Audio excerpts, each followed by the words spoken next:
Hello everyone, I hope you're all well. Welcome to episode number 12 of the Layton Fitness podcast.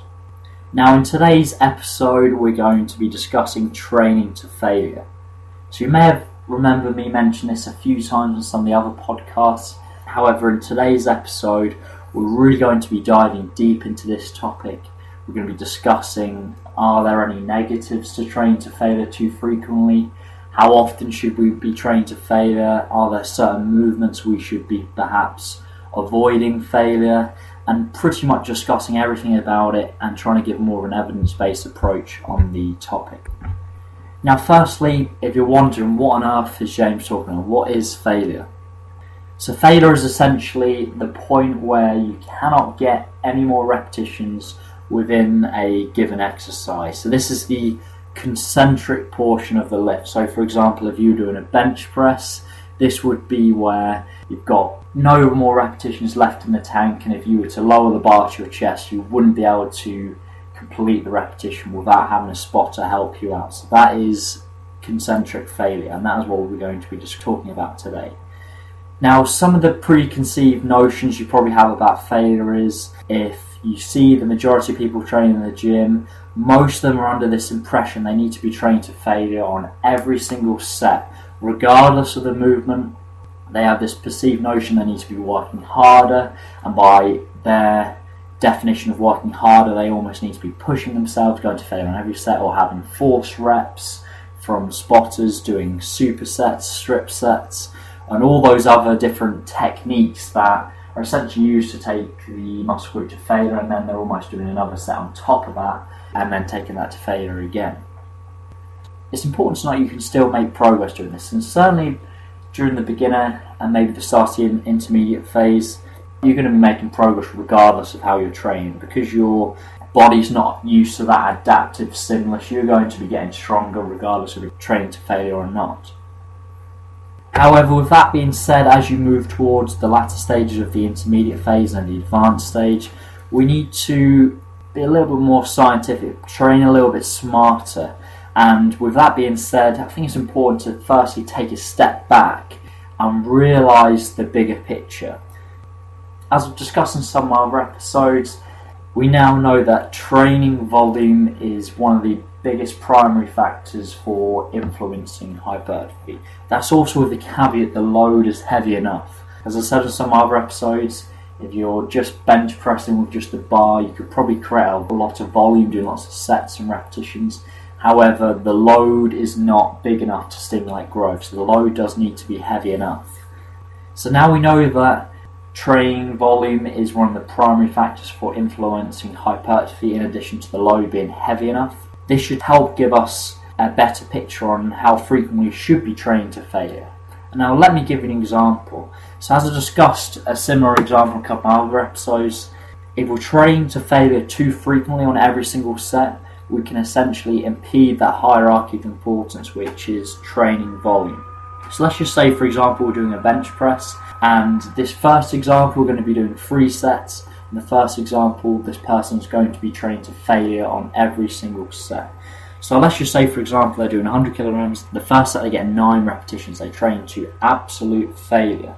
The second set, because they're already fatigued from that first set because they went to failure, they're not going to get nowhere near as many repetitions. They're also going to go to failure on the second set. So you're probably going to get something like 6 repetitions. Now again, the final set, already very fatigued from going to failure on their first 2 sets, they're probably going to get about 5 repetitions. So in total, we've got 20 repetitions over the 3 sets. Conversely, if we take another example, again we're using 100 kilograms. However, this time the individual doesn't go to failure on the first 2 sets, he just goes to failure on the final set. So this time, first set he hits 8 repetitions, so pulls back 1 rep short of failure. Second set, he's going to get 7 repetitions approximately. Again, holds 1 rep back short of failure. Final set, he goes to absolute failure and he gets 7 repetitions again. Total repetitions throughout the set is 22 repetitions. So the total volume is higher on the second example because the individual avoided failure on the first 2 sets. Now we did a proper volume equation. We'd do sets times reps times load, and you'll see the total poundage will again be significantly higher on the second example compared to the first one. So hopefully this gives you a better indication of how potentially, if you look to your own training, if you're just taking every single set to failure, you're actually doing yourself a disservice, and essentially your volume is actually lower than the potential it could be. Now, it's important to give a little bit of a caveat here, because training to failure on, say, a bench press and a squat is completely different than going to absolute failure on, say, a bicep curl or a tricep push down or a lateral raise. So it's important to give that distinction, and therefore, for the most part, all of these smaller isolation movements, you can pretty much take all of those to failure on all of the sets, purely because it's nowhere near as fatiguing, as draining as going to failure on some of them bigger multi-joint compound lifts. So therefore, for the most part, I'd suggest holding back 1 repetition for all of your big compound lifts on the first 2 sets, or however many sets you're doing. Essentially, don't go to failure until that last set on all of them big compound lifts. This is just a general guideline, and this isn't black and white, because you'll have some powerlifting programs where you're training those big lifts very frequently throughout the week, and you may not go to failure on any of them lifts at all. But it's just some general guidelines. And then with all of your isolation work, for the most part, you can take all of these to failure.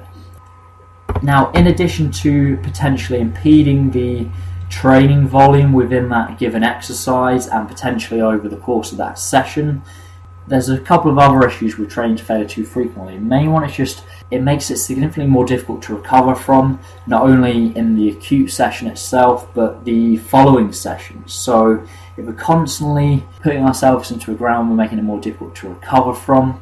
Now, I'm not saying there's not a time and a place to do some short-term overreaching, so short-term overtraining, and then you can back off via intensity or deload weeks. However, it's important just to, again, look at that hierarchy of importance, don't impede that volume, and at the same time, you want to make sure we're maximising recovery. It's just another important consideration. Conversely, it's also important to know that training to failure does have some benefits, but it's important we use this in moderation. So one of them will just be that full fibre recruitment, because we're going to absolute failure. Every single fibre is going to be recruited for that given exercise. Now, it's also important to note programs like HIIT, that's HIT, not HIIT is in the cardio protocol. This is HIT, the weight training protocol. Things like DC training.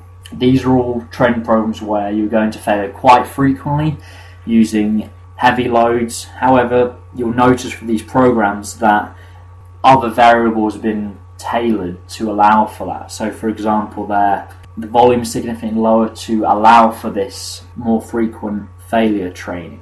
So, like I said on that last podcast, you're always trying to balance volume, frequency, and intensity. Intensity being load on the bar, not how aggressive you are in the gym, as some people believe.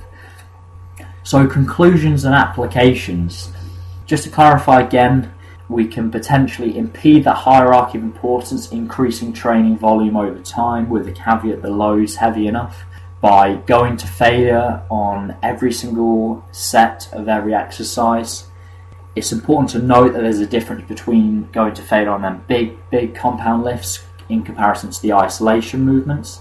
Therefore, some general recommendations would be to not go to failure until the last set of your big compound lifts, and you could take the majority of your isolation work to failure on every set.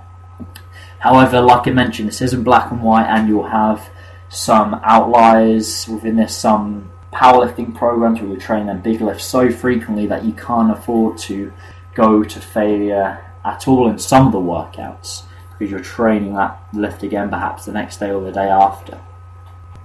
So hopefully you've enjoyed this. Hopefully you can take a lot of value from this. I really do believe that what I'm trying to focus on within these podcasts is give you applications that you can then go out today, tomorrow, and apply. You could apply this today in your gym session.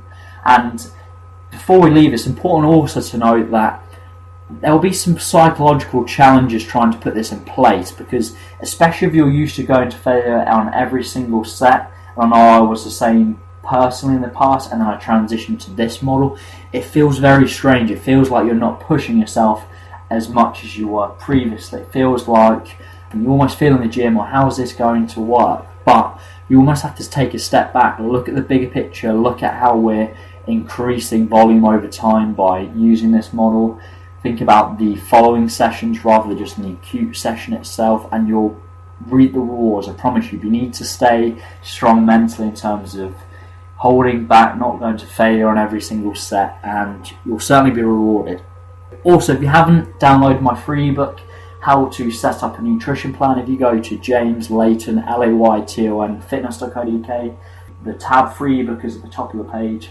Click that and you can download that instantly. That's going to basically teach you how to set calories, macronutrients, so protein, carbohydrates and fats, and how to manipulate these variables to move you closer to your muscle gain or fat loss goals. Okay, thank you very much guys. I look forward to speaking to you next week.